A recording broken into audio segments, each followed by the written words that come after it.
The first thing I noticed when I woke up wasn't the beeping machines or the tube down my throat. It was my stepmother Patricia sitting in the visitor's chair, wearing my grandmother's emerald ring. My grandmother's ring. The one she'd pressed into my palm before she died, whispering, "This stays with blood, Natalie. Promise me." I must have made a sound because Patricia looked up from her phone, her face cycling through surprise, annoyance, and finally settling on fake concern. "Oh, you're awake." She stood, not to call a nurse, but to gather her things. I'll go get your father." The ring caught the light as she moved.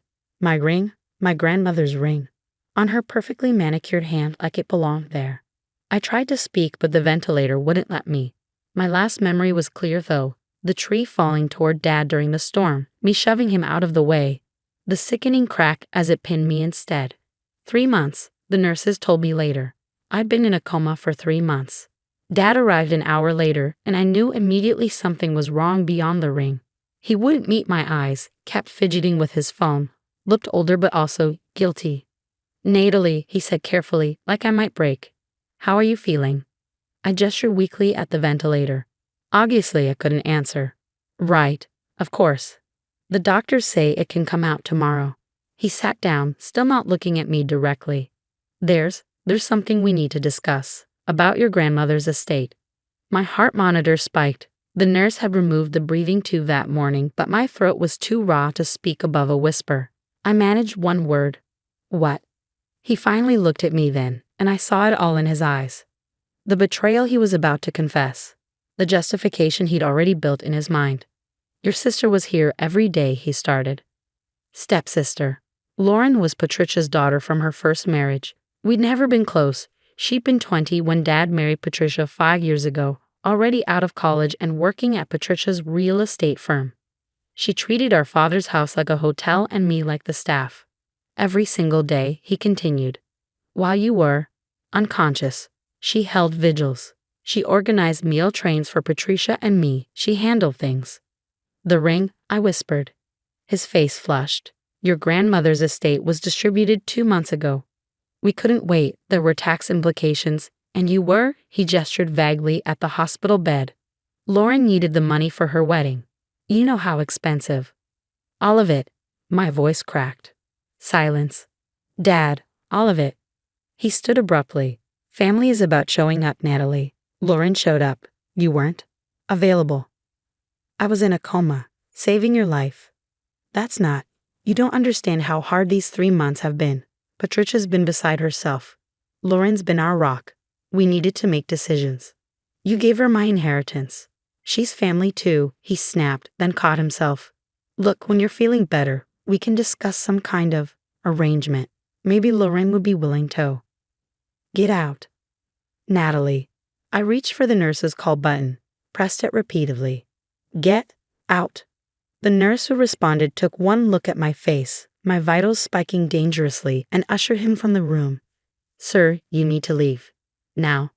As the door closed behind him, I heard him tell Patricia in the hallway, "She's being unreasonable. After everything Lauren's done. Everything Lauren had done. While I was fighting for my life because I'd saved his." The next days blurred together. Physical therapy. Breathing exercises. Learning to walk again. But my mind was sharp, focused on one thing. The complete betrayal by the man I'd nearly died protecting. My best friend Vera flew in from Seattle the moment she heard I was awake. She was the one who filled in the blanks, showing me Lauren's social media posts from the past 3 months. "Look at this," Vera said, scrolling through Lauren's Instagram.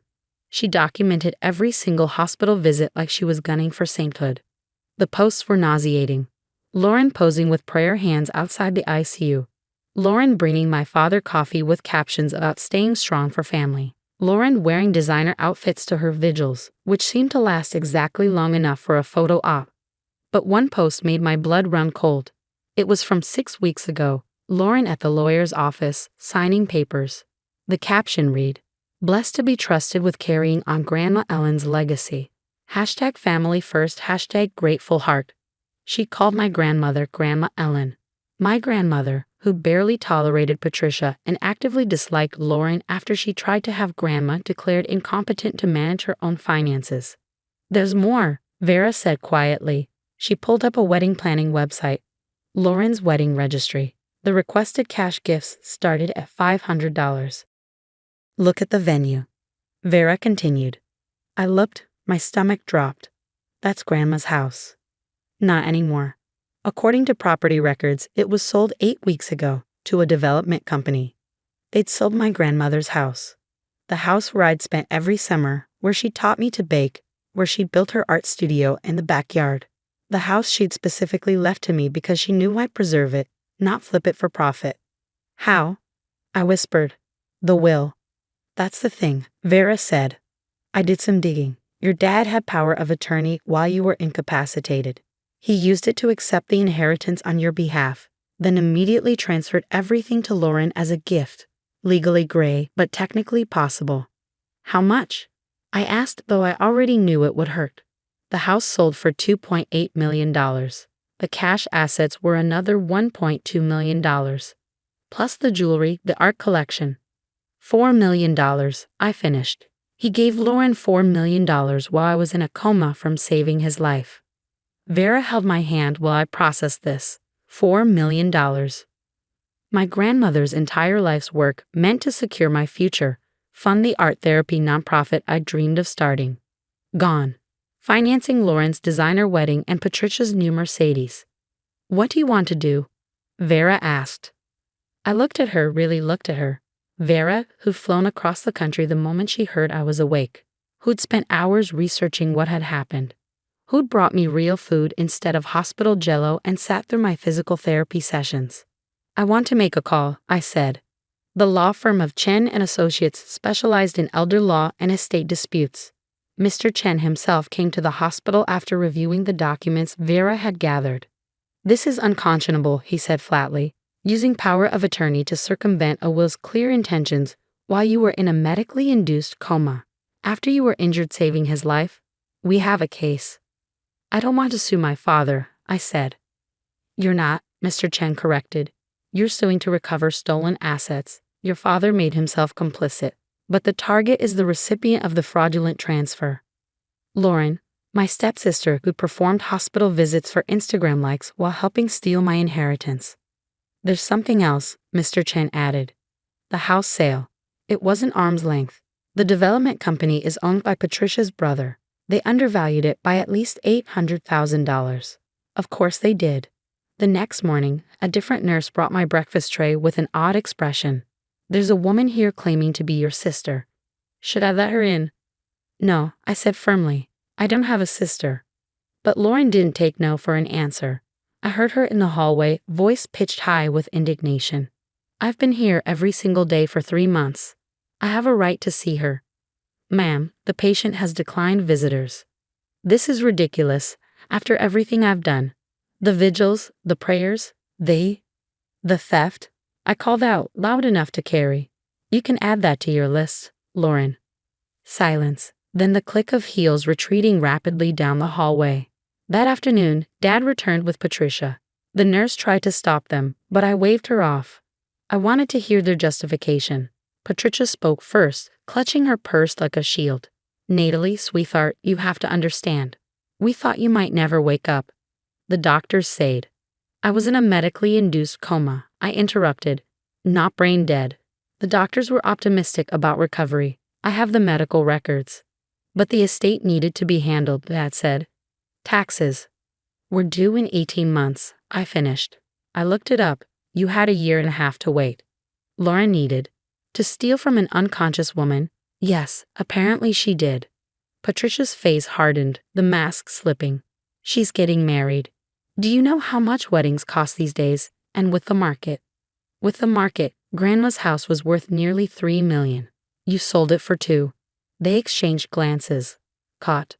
To your brother, Patricia, who's already filed permits to tear it down and build condos. That house was falling apart, Patricia said defensively. The maintenance alone was my responsibility, my inheritance, my choice. Dad stepped forward. Natalie, be reasonable. Lauren's your sister. Stepsister. And she's nothing to me now.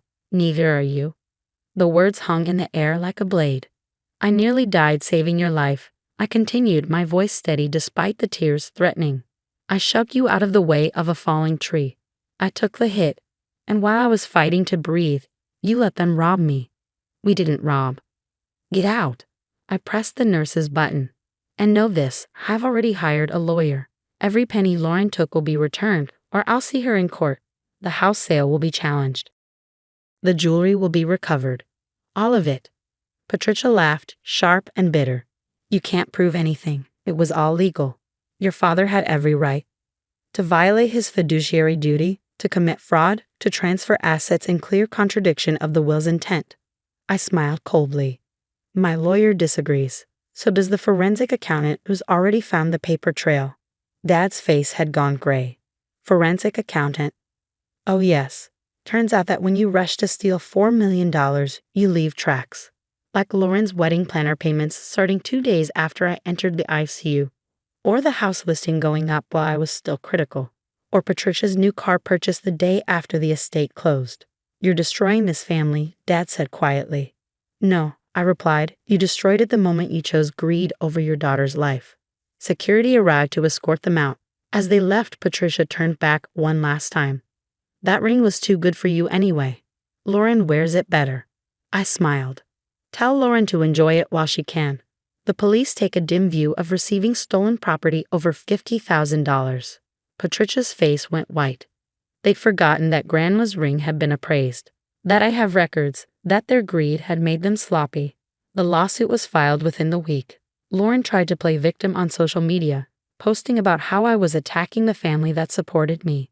But the comments weren't what she expected. Turns out, people have opinions about stealing from coma patients. Someone leaked the story to a local news station. Woman has inheritance stolen while in coma after saving father's life, made for compelling television. Lauren's wedding venue canceled her booking after the bad publicity. Vendors pulled out. Her grand $500,000 wedding became a courthouse ceremony with no guests. Even Patricia's family distanced themselves once the fraud investigation began. It took 8 months, but we won. The judge's ruling was scathing. Words like unconscionable, predatory, and breach of fiduciary duty featured heavily. Lauren was ordered to return every penny, plus interest and legal fees. The house sale was voided due to the conflict of interest and undervaluation. Patricia's brother faced his own legal troubles. Dad tried calling once, after the ruling. I didn't answer, but he left a voicemail. Your grandmother would be ashamed of you for tearing apart this family. I saved that voicemail. Sometimes, when I doubt myself, I listen to it. It reminds me that he still doesn't understand. Grandma would have been ashamed of him for choosing his new wife's daughter over his own, for letting greed override love, for betraying the daughter who'd nearly died saving him. I recovered fully, eventually. The physical therapy worked. The scars faded. I even started the art therapy nonprofit I dreamed of, funded by the inheritance that was rightfully mine. The building sits on the lot where Grandma's house used to stand. I couldn't save the original structure. Patricia's brother had already done too much damage, but I rebuilt something better. A place where kids could learn art like I had in Grandma's studio, where healing happened through creation. I named it after her, the Ellen Hartley Center for Arts and Recovery. Lauren sent a letter once, asking if we could move past this. She was getting divorced, apparently. Her husband hadn't signed up for the debt and legal troubles. She needed help. I sent back a photo of the center's opening day. Kids painting in the sunshine where Grandma's garden used to be. The emerald ring, recovered by court order, on my hand as I cut the ribbon. No other message was needed. Family isn't about showing up for photos at the hospital. It's not about counting visits or performing grief for social media. It's not about being there when it's convenient or profitable. It's about love when it costs you something. It's about protection when you're vulnerable. It's about trust when you can't protect yourself.